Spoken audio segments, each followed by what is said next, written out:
So certain things can take your look from 100 down to 50 or maybe 30. And in today's video, we're going to look at what those things are. And I breathe. Hello intentional woman, welcome back to my channel. My name is Unknowingly and let's just jump into it. You know I like to jump into it.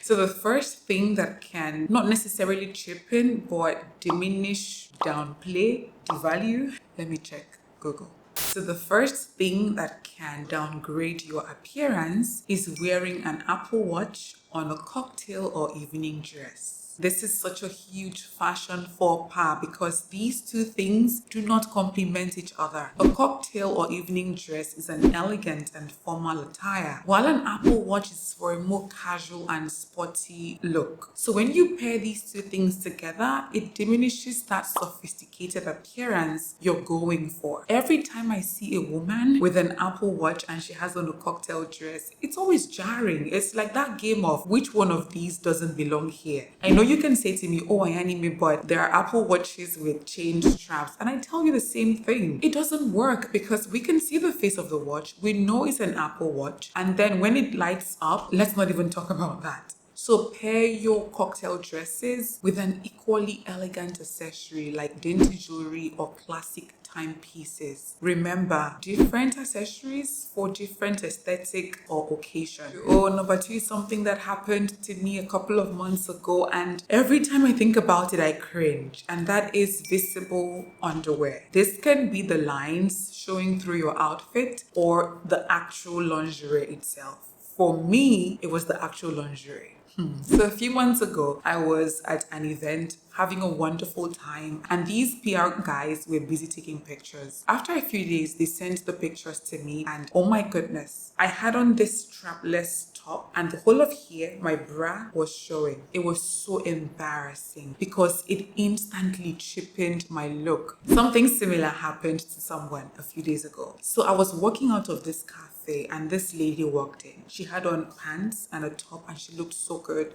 Sat down, started working. A couple of hours in, she stands up to go make a phone call. And when she turns, oh my goodness, her panty line was beyond visible. It was so bad because you could actually see where the panties had gone in between her bum crack. And I was like, oh, that doesn't look good because it really doesn't. That is why you need to familiarize yourself with the concept of different lingerie for different outfits. And here are a couple of tips that I can share that will help. When you're wearing trousers, you want to avoid full panties because they just don't work. Full panties are better off being worn under fuller dresses. If you have on a trouser, go for a thong. Now, if your bra line is always showing up here, you know that V line? I think there's a word for it. I'll find out what that is. If that's always happening to you, it's because of two things. The first reason is that you're wearing the wrong bra design for that particular outfit, while the second one could be that bra hasn't been properly fitted, so it's not your size, and that has made your breasts to spill out at the top, creating that V. So all you have to do is get yourself the right bra. I have a comprehensive video on how you can fit and choose a bra. It was my first YouTube video, so be gentle.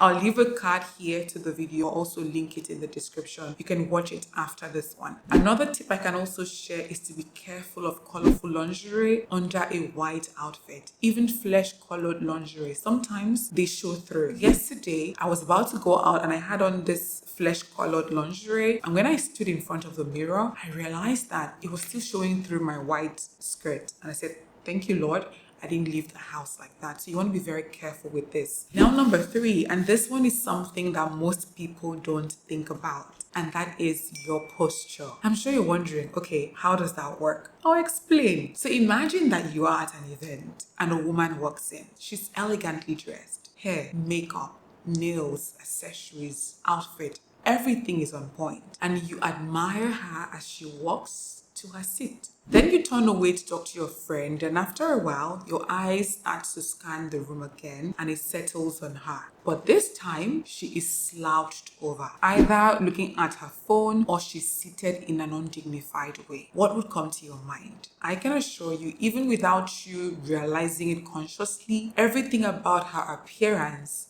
diminishes. Everything downgrades, right? But if your eyes had settled on her and she was seated with a good posture, you would just think to yourself, my goodness, what a lady. Your posture is a huge asset to your appearance. And that is why on this channel, we talk about it every 2 days. So you need to work on your posture. It's something I'm working on every day. So you can join me on that journey. I have a video on this channel that specifically covers ladylike presence. It covers posture, walking in heels, sitting, standing, exiting and entering a car, picking up items, feminine charm and presence. You will love that video. I will link it in the description. Number 4, stretchy camisole. Don't get me wrong, stretchy camisoles have a place in our wardrobe, either when you want to wear it under a cardigan or a sweater. What I'm referring to here is wearing a stretchy camisole as an inner piece on a suit or a jacket. It does nothing for your look, especially if that stretchy camisole is made with a really cheap fabric, or maybe the fabric is already peeling, because that fabric peels very easily. However, if you were to switch out that stretchy camisole for a silk, chiffon, or even cotton camisole, you will notice that it instantly elevates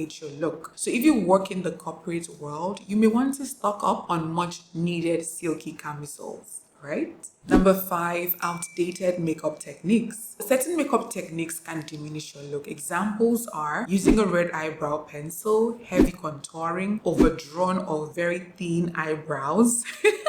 There's something about thin eyebrows that just makes me think of aliens. I don't know why. Matte foundation overload, heavy dark lip liner when your style is not goth, right? Frosted eyeshadow. There was a time when this was trending and I was one of those people who loved frosted eyeshadows. Thank God, not anymore. And even bold inner eyeliner. All of these have a way of not just cheapening a look, but also aging the person. Before now, most makeup techniques did not complement our natural features. It made us unrecognizable, like that trend of shaving off your eyebrow and then penciling it in. It didn't look good. But recent times, you can notice that there is more emphasis on enhancing your natural appearance. That is why we're being encouraged to fill in our eyebrows in a way that looks natural. Foundation is now more skin-like than before, and so on and so on. So you have to update yourself on these techniques. You don't have to know everything, but the basics are important, like a good skin walk, and that includes choosing the right foundation color, knowing how to apply it in a way that it doesn't become cakey or cracked, light contouring, concealing, highlighting, bronzing, and all of these things. You need to know about them. That way, you can develop a makeup routine that looks elegant, minimal, and beautiful. Number 6, visible lace wig glue.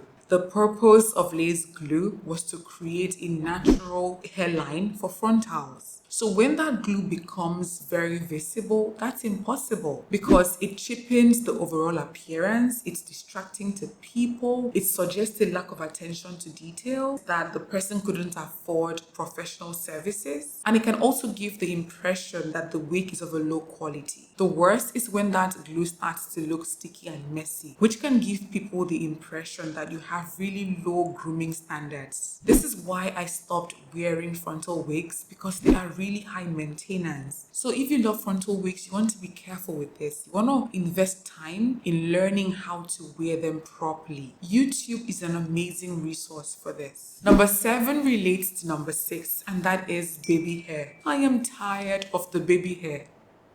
I am really. And I'm not talking about the clean, subtle, sophisticated baby hair, because that's possible. Oh no, I'm talking about that dramatic, greasy, heavy, untidy edges of a baby hair. That baby hair that shares boundary with eyebrows. It can be such a tacky look. The worst is when the hair doesn't require baby hair, but baby hair is added to it. I'm always like, what's going on here? What are we doing? What are we trying to achieve? The bottom line is it doesn't look good. So if you want to do the baby hair, aim for a natural, subtle styling with minimal product. This will create a very elegant and put together appearance. Number 8, overly long lashes and nails. Except you're a rap artist, I don't see the need for nails that are up to there or lashes that can actually help you fly if a strong wind blows.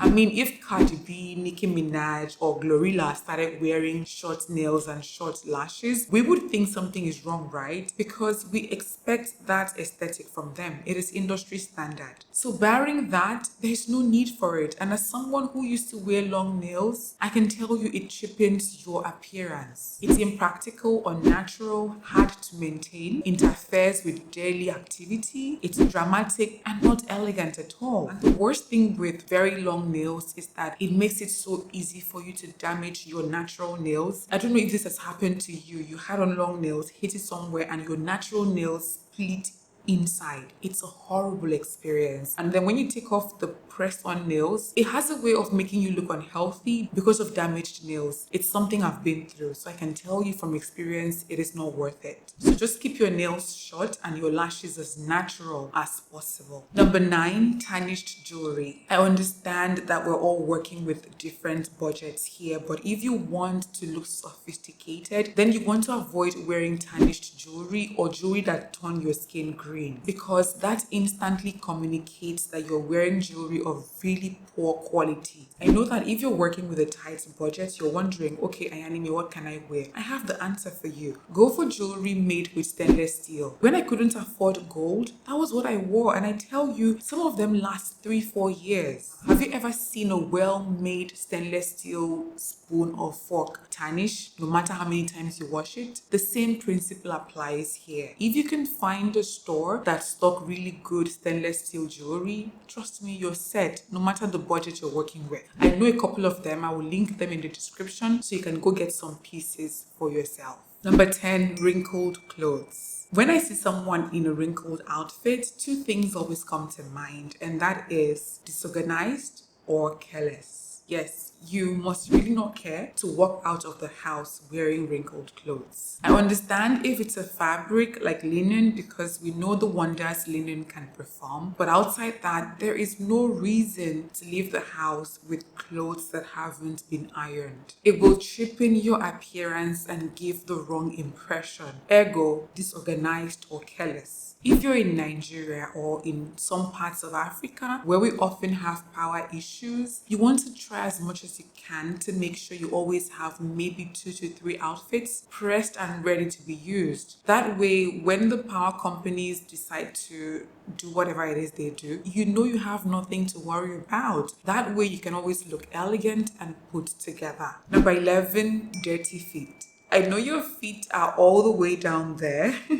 but you still have to take care of them. It can be easy to focus more on your manicure because you think, oh, this is the one people notice first. However, it's worse when somebody sees you, you look all put together and their eyes track down your body, down to your feet, either to admire your shoe, and what they see there is cracked feet, chipped polish, or dirty toenails. It speaks to poor personal hygiene and neglect of self-care. The same way you feel uncomfortable when your manicure chips is the same way you should feel when your pedicure chips. There shouldn't be anything like, oh, it's my feet, I can manage it. No, no, no. We're not managing it. All right. And finally, scruffy shoes or bags. And this encompasses everything you can think of, from dirty, dusty, and even peeling shoes or bags. If you have shoes or bags that are peeling, don't just leave them in your wardrobe, because one day you will mistakenly put it on. Instead, go get it repaired if that's possible. And before you step out of the house, always take a look at your shoes to make sure that it is neat. And if it is not, no matter how much in a hurry you are, please get it cleaned, okay? The little details matter. Better yet, get yourself some dust bags. This way you know that your bags and shoes are always protected. And that's it for today's video. I'd love to hear your thoughts. Share them with me in the comment section. Don't forget to like the video if you haven't. Subscribe to the channel, because on this channel I create content that helps you become a better version of yourself for yourself. Trust me, you will love it here. As always, be kind to yourself, and I'll see you in the next video. Bye.